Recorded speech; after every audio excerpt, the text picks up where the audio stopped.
বন্ধুরা, welcome to our channel সানমিস lifestyle. আশা করি তোমরা সবাই খুব ভালো আছো, আমরাও খুব ভালো আছি। আজকে একটা ভিডিও নিয়ে চলে এসেছি, ভিডিওটা শেষ পর্যন্ত দেখার অনুরোধ রইল। আমরা রিসেন্টলি মেঘালয় ট্রিপে গেছিলাম, আর মেঘালয় ট্রিপের প্রথম যে ডেস্টিনেশনটা ছিল আমাদের, সেটা কিন্তু উমিয়াম লেক। আমরা কলকাতা থেকে গুয়াহাটি ফ্লাইটে এসেছিলাম, আর সেখান থেকেই আমাদের গাড়ি বুকিং ছিল, কারণ আমরা প্যাকেজ করে নিয়েছিলাম আগের থেকেই, তো ওনারাই বুকিং করে দিয়েছিল। সেই দাদার সাথে মিট করে আমরা ড্রাইভ করে শিলংয়ের উদ্দেশ্যে যাওয়ার ছিল, কারণ শিলংয়ে আমাদের হোটেল বুক ছিল। তো শিলং যাওয়ার পথেই পড়ে উমিয়াম লেক, তো সেইটা আমাদের ফার্স্ট ডেস্টিনেশন, সেইটা দেখে আমরা শিলং যাব।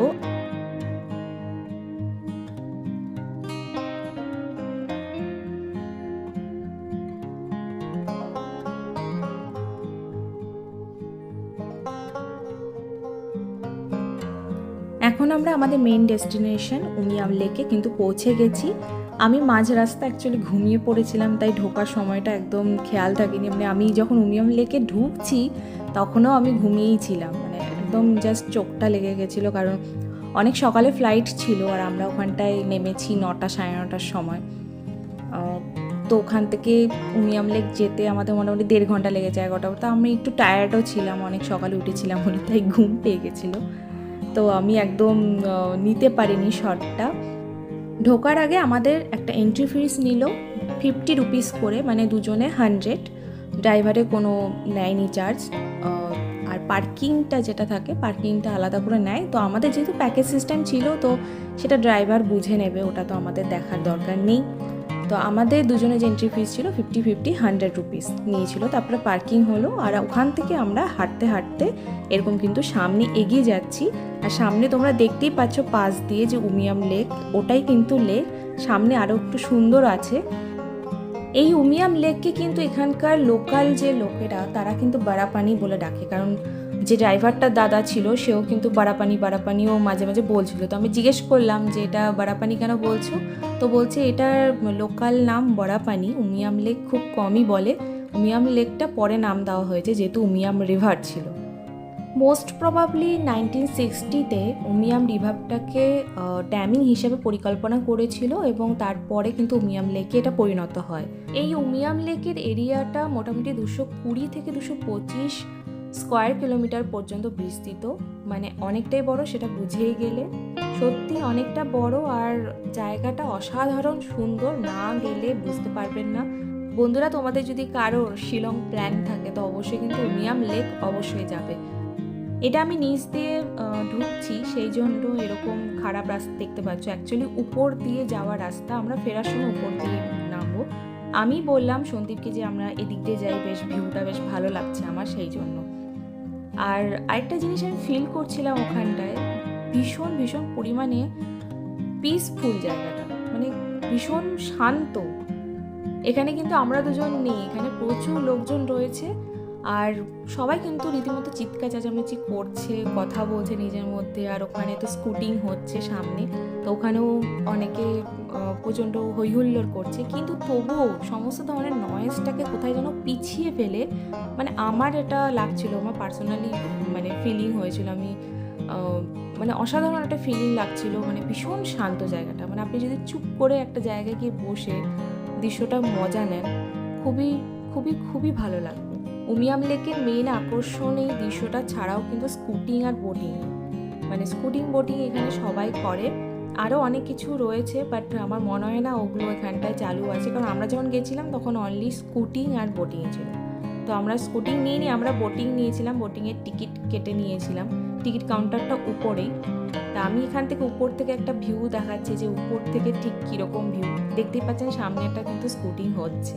স্কুটিং এবং বোটিংয়ের প্রাইস মোটামুটি কাছাকাছি। আমাদের 472 লেগেছিলো আমরা বোটিং করব বলে।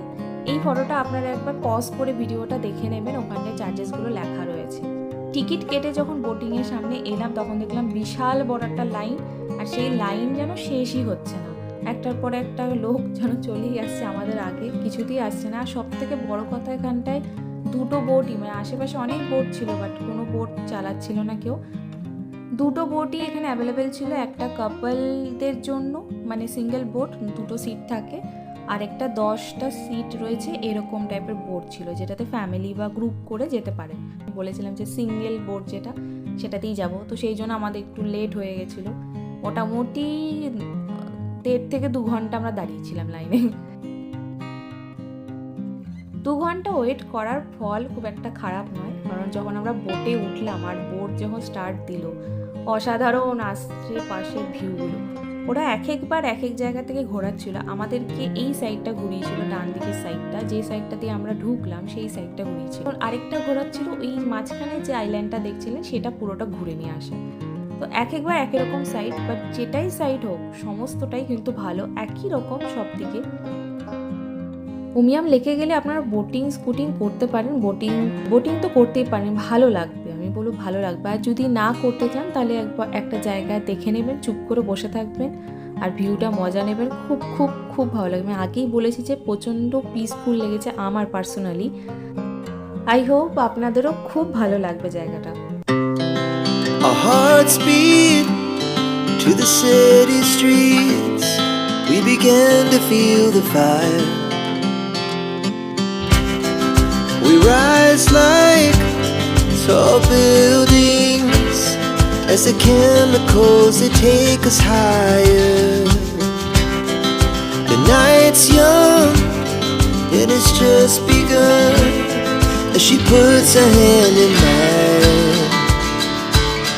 We wanna chase the night, wanna dance to the light, pull the stars from the sky, just two hearts running wild.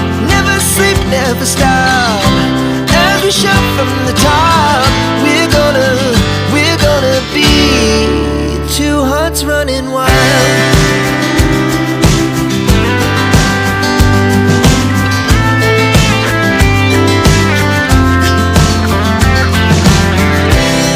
Now the morning is the afternoon.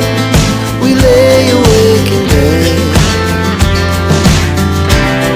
The laughs so loud as the hours pass. We're gonna do it all again. আমাদের boating ডান, আর বোটিংয়ে ভীষণ পরিমাণে মজা হয়েছে।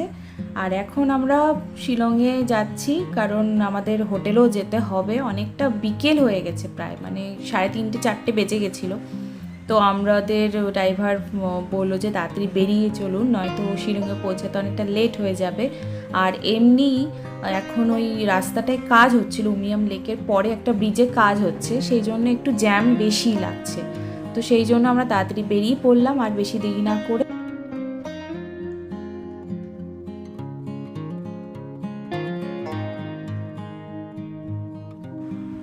এখন আমরা police বাজারে চলে এসেছি, আর পুলিশ বাজার থেকে খুবই কাছে আমাদের হোটেলটা, তো আমরা সেখানে এখন যাচ্ছি। আমাদের হোটেলটার নাম ছিল দ্য ইসি হোটেল। ফাইনালি আমরা হোটেলে ঢুকে গেছি, আর হোটেলের ভিতরে আমরা রুমও পেয়ে গেছি। আমাদের রুমটা ছিল সুইট রুম, আর এখানটায় 4 ধরনের রুম আছে মেইনলি। স্ট্যান্ডার্ড রুম আছে, ডিলাক্স রুম, এক্সিকিউটিভ রুম আর সুইট রুম। তো আমাদের সুইট রুম বুকিং করেছিল। রুমটায় তোমরা দেখতেই পাচ্ছ সম্পূর্ণটা কিন্তু ওয়ার্ম লাইট, আর এত সুন্দর লাগছিল ঢুকেই। আর এখানে দেখো একটা সামনে এরকম একটা বড় আলমিরা দেওয়া আছে, যেখানটায় জিনিসপত্র রাখতে পারো। অনেক ক্যাবিনেট রয়েছে, কোনো অসুবিধাই নেই জিনিসপত্র রাখার। এখানে একটা ছোট্ট সোফা রয়েছে, আর আমার যে কোনো হোটেলে না বড় বড় জানলা আর বড় একটা আয়না থাকলে খুব ভালো লাগে। আর ওখানে দেখতে পাচ্ছ সাইডে একটা সিটিং এরিয়া রয়েছে, বেডটা ঠিক এইরকম। সাইডে একটা টেবিলে চা করা জিনিসপত্র রয়েছে, পাশে আয়না দেখতেই পাচ্ছ এরকম, আর তার পাশে যেটা আছে সেটা হচ্ছে বাথরুম। হোটেলে ফ্রেশ হয়ে আমরা লাঞ্চ করে নিয়েছিলাম। তো আজকে ভিডিওটা আমি এখানেই শেষ করে দিচ্ছি। তোমাদের যদি ভিডিওটা ভালো লেগে থাকে অবশ্যই কিন্তু লাইক, শেয়ার আর সাবস্ক্রাইব করতে ভুলবে না। দেখা হচ্ছে পরের ভিডিওতে। Our hearts beat to the city streets. We began to feel the fire. We rise like tall buildings as the chemicals they take us higher. The night's young and it's just begun as she puts her hand in mine.